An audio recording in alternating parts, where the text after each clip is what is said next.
Hello students, my name is Amir and I'm from A1 Coaching. तो students हम start करने जा रहे हैं अपना न्यू सेशन 2022 और 2023 वाले स्टूडेंट्स जो भी हैं। तो जितने भी स्टूडेंट्स इस वीडियो को पहली बार देख रहे हो, मैं उनको बताना चाहूंगा कि लास्ट ईयर जो बैच था अभी जस्ट इनका अभी पेपर हुआ है, तो उनको इस चैनल पर कॉमर्शियल स्टडीज और इकोनॉमिक्स का पूरा सिलेबस कंप्लीट कराया गया था। इंपॉर्टेंट क्वेश्चंस भी बताए गए और वो क्वेश्चंस आए भी। उसके अलावा मैं आप सबको ये बताना चाहूंगा कि अब जितने भी स्टूडेंट्स हैं आईसीएससी के क्लास 10 के, उनको मैं बताना चाहूंगा कि आप सबको इस चैनल पर, ठीक है, क्लास 10 आईसीएससी का सारे सब्जेक्ट्स की वीडियो प्रोवाइड की जाएगी। लास्ट ईयर तो कॉमर्स और इकोनॉमिक्स की दी गई थी, बट इस ईयर जो है इंग्लिश, ठीक है, इंग्लिश, एसएसटी, मैथ्स, साइंस, जो भी स्टूडेंट्स आईसीएससी क्लास 10 के, तो उनको इस चैनल पर वीडियो प्रोवाइड की जाएगी।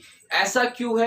क्योंकि इसका रीजन ये है कि मैंने देखा है यूट्यूब पे आईसीएससी और आईएससी वालों के लिए, जो कि 9 to 12 जो आईसीएससी के स्टूडेंट्स हैं हमारे, उनके पास पूरा कंटेंट अवेलेबल नहीं है यूट्यूब पे। कुछ टीचर्स है जो पढ़ाते हैं बट एकदम बेहतरीन तरीके से नहीं है। तो मैंने सोचा है और हमारी जो टीम है A1 कोचिंग की, उन्होंने सोचा है कि आपको पूरा कंटेंट प्रोवाइड किया जाएगा, वो भी विदाउट एनी कॉस्ट, ठीक है। तो उसकी कोई कॉस्ट नहीं है, नोट्स भी आपको दिए जाएंगे, पूरा सिलेबस भी कंप्लीट कराया जाएगा।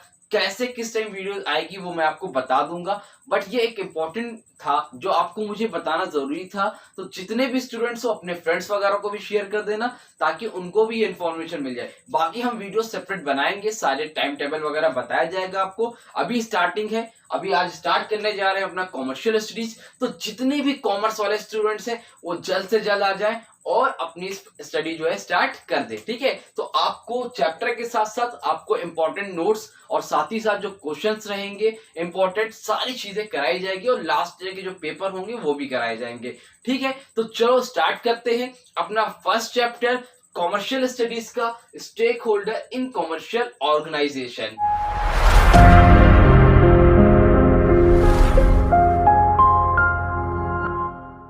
तो स्टूडेंट्स हमारा फर्स्ट चैप्टर है stakeholder in commercial organisation.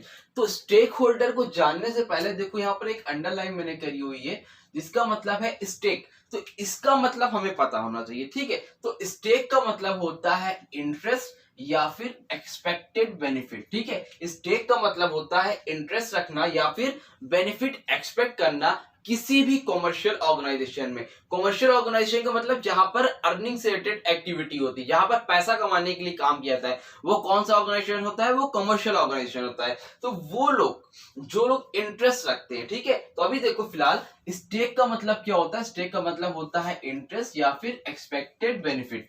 तो the term stakeholder has developed from the word stake. तो स्टेक होल्डर वर्ड आया कहां से है? स्टेक वर्ड से आया है, विच मीन्स एंड इंटरेस्ट और एक्सपेक्टेड बेनिफिट, जिसका मतलब होता है इंटरेस्ट या फिर बेनिफिट एक्सपेक्ट करना। समझ में आ रही है बात, ठीक है। तो ये होता है स्टेक का मतलब। अब स्टेक होल्डर क्या होता है सर? देखो स्टेक होल्डर का मतलब अगर सीधे सीधे अगर मैं बताऊं आपको एक सिंपल सी लैंग्वेज में, तो ऑल द पर्सन, ठीक है, वो सारे लोग विच आर डायरेक्टली और इनडायरेक्टली, ठीक है। तो जितने भी लोग डायरेक्टली या इनडायरेक्टली किसी भी तरह से किसी भी कॉमर्शियल ऑर्गेनाइजेशन में या बिजनेस एंटरप्राइज में इन्वॉल्व होते हैं, उनको हम लोग क्या बोलते हैं? उनको हम लोग बोलते हैं स्टेक होल्डर। उनको हम लोग क्या बोलते हैं? Stakeholder. अभी एक एग्जांपल देता हूं।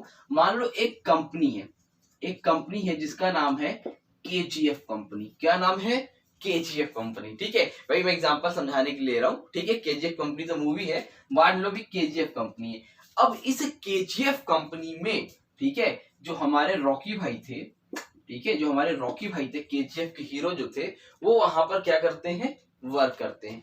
क्या करते हैं? वहां पर वर्क करते हैं। अब मान लो जस्ट सपोज कभी ऐसा हो जाता है कि जो केजीएफ कंपनी है, ठीक है, उसको लॉस हो जाता है। क्या हो जाता है? कंपनी में लॉस हो जाता है। तो क्या ये इससे इफेक्ट होंगे? होंगे भाई। अगर ये कंपनी को लॉस होता है तो इनकी जॉब जा सकती है, इनकी सैलरी कम हो सकती है। मान लो कंपनी को बहुत प्रॉफिट होता है तो इनको भी प्रॉफिट होगा। या फिर रॉकी भाई के साथ साथ मान लो लेबर है, मैनेजर है, डायरेक्टर है, शेयर होल्डर है, जितने भी लोग इस कंपनी से जुड़े हैं, तो कंपनी की तरक्की से, कंपनी के प्रोग्रेस से इन सबको फायदा होगा। और अगर कंपनी को लॉस होता है तो लेबर, वर्कर, शेयर होल्डर जितने भी लोग हैं, क्या उनके ऊपर इफेक्ट पड़ेगा? क्या वो डायरेक्टली या इनडायरेक्टली इससे इफेक्ट हो रहे हैं? समझ में आ रही है बात? तो डायरेक्टली या इनडायरेक्टली किसी ना किसी तरह से इन लोग इफेक्ट हो रहे हैं, इनको हम लोग क्या बोलते हैं? Stakeholder. समझ में आई बात? मान लो मैं अपना एग्जांपल आपको देता हूं, ठीक है? मान लो एक एग्जांपल देता हूं कि एक स्कूल है, स्कूल का नाम है Jamuna valley public school, JVPS। अब मान लो मैं वहां पर पढ़ाता हूं, ठीक है? अब मान लो कोरोना की वजह से या फिर किसी रीजन से स्कूल बंद हो गया, ठीक है? या कोरोना मान लो आ गया। अब मेरी सैलरी जो थी वो क्या हो गई? 50% हो गई। तो क्या इस वजह से, कोरोना के आने की वजह से जो स्कूल ने डिसीजन लिया गया, स्कूल बंद कर दिया गया, तो क्या मेरी सैलरी 50% हो गई? तो क्या मैं स्कूल के डिसीजन से इफेक्ट हो रहा हूं? समझ में आ रही बात? तो इफेक्ट हो रहा हूं तो मैं कौन हुआ? Stakeholder. मान लो कुछ ऐसा हुआ, स्कूल ओपन हो गया, मेरी सैलरी डबल हो गई, बढ़ गई, तो ऐसे क्या हो रहा है? मैं इफेक्ट हो रहा हूँ, इन्फ्लुएंस हो रहा हूँ। मतलब मेरा फायदा भी हो रहा है, मेरा लॉस भी हो रहा है। मतलब चाहे मुझे प्रॉफिट हो चाहे मुझे लॉस हो, कंपनी के किसी भी डिसीजन से जो भी पर्सन है, अगर उसको कोई भी इफेक्ट होता है तो वो कौन होते हैं? स्टेक होल्डर होते हैं। जस्ट एक एग्जांपल, मान लो आप लोग मुझसे पढ़ते हो, मान लो मेरी डेली वीडियोस आती है, आप लोग देखते हो, अच्छे समझते हो, बट मान लो 3-4 दिन से वीडियो नहीं आ रही है, आपकी स्टडी अच्छे से नहीं हो पा रही है, आपके पास और कोई जरिया नहीं है, तो ऐसे केसेस में आप क्या हो रहे हैं? इफेक्ट हो रहे हो। समझ में आ रही बात? तो आप कौन हुए? Stakeholder. ये मैंने समझाने के लिए बोला है, हालांकि कॉमर्शियल ऑर्गेनाइजेशन या बिजनेस से रिलेटेड जितनी भी एक्टिविटी होती है उसमें होता है। तो आई थिंक आप समझ गए होंगे। मान लो एक शॉपकीपर है, एक एग्जांपल और लो, एक शॉप है, ठीक है? अब उस शॉपकीपर में किराने की दुकान है, एक कोई सप्लायर है। कौन है? सप्लायर है जो यहाँ पर ब्रेड बटर मिल्क वगैरह देता है। अब मान लो ये शॉप बंद हो गई, ये शॉप बंद हो गई, तो क्या सप्लायर के ऊपर कोई इफेक्ट पड़ेगा? पड़ेगा कि नहीं पड़ेगा? जाहिर सी बात है पड़ेगा। इसका भाई एक दुकानदार कम हो गया, इसकी अर्निंग क्या हो गई? कम हो गई। तो ये इफेक्ट हो रहा है कि नहीं हो रहा है? तो ऐसे कोई भी लोग जो डायरेक्टली या इनडायरेक्टली किसी बिजनेस एंटरप्राइज से, किसी कॉमर्शियल ऑर्गेनाइजेशन के डिसीजन लेने से उनके ऊपर कोई इफेक्ट पड़ता है, उनको हम लोग क्या बोलते हैं? उनको हम लोग बोलते हैं स्टेक होल्डर। समझ में आया? आई थिंक, उम्मीद करता हूं यहां तक समझ में आ गया होगा। कोई प्रॉब्लम होगी तो कमेंट सेक्शन में या इंस्टाग्राम पे मुझसे आप कांटेक्ट करके पूछ सकते हो, ठीक है? तो चलो आगे देखते हैं। इसको डेफिनेशन में क्या लिखा हुआ देख लो। A person is said to be a stakeholder, ठीक है? एक स्टेक होल्डर, एक पर्सन को स्टेक होल्डर कब कहेंगे? व्हेन दैट पर्सन, ठीक है, जब वो person, when that person has an interest in the organization, जब वो पर्सन इंटरेस्ट रखता हो, बेनिफिट एक्सपेक्ट करता हो, उसको हम लोग क्या बोलेंगे? स्टेक होल्डर, ठीक है? The decision and actions of the organization influence the stakeholder directly और indirectly. The decision and actions of the organization, जो भी ऑर्गेनाइजेशन डिसीजन लेता है उसके डिसीजन से इन्फ्लुएंस होते हैं द स्टेक होल्डर डायरेक्टली और इनडायरेक्टली। कोई भी आप एक्शन लोगे डायरेक्टली या इनडायरेक्टली, किसी भी तरह से वो क्या होंगे? इफेक्ट होंगे। समझ में आ रही बात? मान लो मैं हूं, ठीक है, मैंने बैंक से लोन ले रखा है, ठीक है? तो अब बैंक क्या है? मुझसे डायरेक्टली या इनडायरेक्टली किसी तरह जुड़ा हुआ है, क्योंकि मुझे बैंक को पैसा देना है। अगर मैं बैंक को पैसा नहीं दूंगा तो बैंक भाई इफेक्ट होगा, उसको लगेगा भाई पैसा नहीं मिल रहा है, तो उसको भी कोई ना कोई एक्शन लेना पड़ेगा। समझ में आ रही बात? तो बैंक भी मुझसे क्या है? डायरेक्टली हो चाहे इनडायरेक्टली हो, किसी ना तरीके से मुझसे जुड़ा हुआ है। तो वो सारे लोग जो कॉमर्शियल ऑर्गेनाइजेशन, किसी भी बिजनेस इंटरप्राइज से डायरेक्टली या इनडायरेक्टली किसी भी तरह से जुड़े हुए होते हैं, उनको हम लोग क्या बोलते हैं? स्टेक होल्डर बोलते हैं, ठीक है? देखो कुछ एग्जांपल मैंने लिखा है। Shareholders, customers, creditors, employees, government and other also have a stake in a company. ये सब क्या है? एक एग्जांपल है। ये सब कौन होते हैं? हमारे स्टेक होल्डर होते हैं। ये किसी भी कंपनी में क्या रखते हैं? स्टेक रखते हैं। स्टेक का मतलब क्या होता है? इंटरेस्ट रखते हैं। क्या रखते हैं भाई?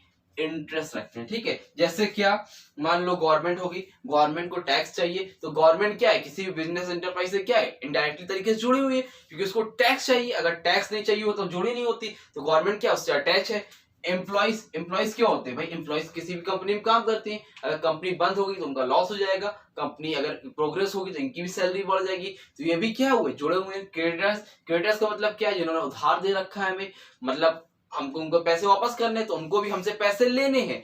क्रेडिटर्स का मतलब होता है जिन्होंने हमें पैसा उधार में दे रखा है, तो भाई वो उम्मीद कर रहे होंगे ना कि हम उनका पैसा वापस करें, कहीं ना कहीं वो हमसे क्या हुए हैं, अटैच है, जुड़े हुए हैं। तो ये सारे लोग कौन होते हैं, स्टेक होल्डर होते हैं। समझ में आ गई बात? मैं हट रहा हूँ जरा सा 2 मिनट में, जल्दी से स्क्रीनशॉट लो, मैं फिर 2 मिनट में वापस आया। ठीक है, ले लिया स्क्रीनशॉट?